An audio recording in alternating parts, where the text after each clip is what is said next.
தலைவருடைய 20 வருஷம் கனவு இது.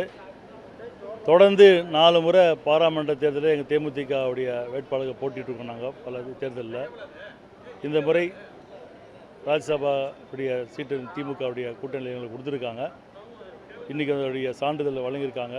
இந்த நேரத்தில் எங்களுடைய தலைவர் கேப்டன் அவர்களுக்கும் எங்களுடைய பொதுச்செயலாளர் திருமதி பிரேமலதா விஜயகாந்த் அவர்களுக்கும் எங்களுடைய கூட்டணி கட்சி தலைவர் அண்ணன் ஸ்டாலின் அவர்களுக்கும் என்னுடைய மனமார்ந்த நன்றியை தெரிவிச்சுக்கிறேன். நான் இன்று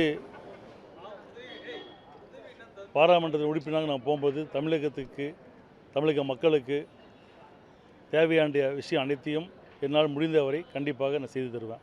இன்னைக்கு பாராளுமன்றத்தை பொறுத்தவரையும் எதிர்கட்சிகளுக்கு பேசவே நேரம் கிடைக்க மாட்டேங்குது. நிறைய பிரச்சனை இருக்குது. தமிழ்நாட்டுக்கு நிதி கொடுக்க மாட்டாங்க.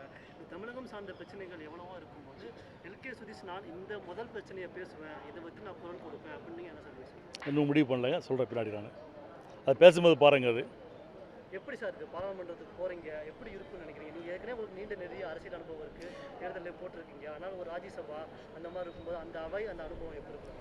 தொடர்ந்து நான் 4 முறை போட்டி போட்டிருக்கேன். 2006 குடியாத்தம் சட்டமன்றத்தில் போட்டி போட்டேன்.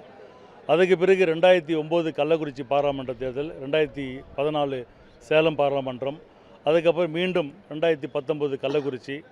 தொடர்ந்து எங்களுடைய எல்லாருடைய பை எலெக்ஷன், எங்களுடைய எம்பி எலெக்ஷன் எல்லாத்தையும் நான் என்னுடைய கேப்டன் அவர்கள் இருக்கும் பொழுது என்னுடைய பொறுப்பாளரை போடுவார். எல்லா எலெக்ஷனும் நான் பார்த்துருக்கிறேன்.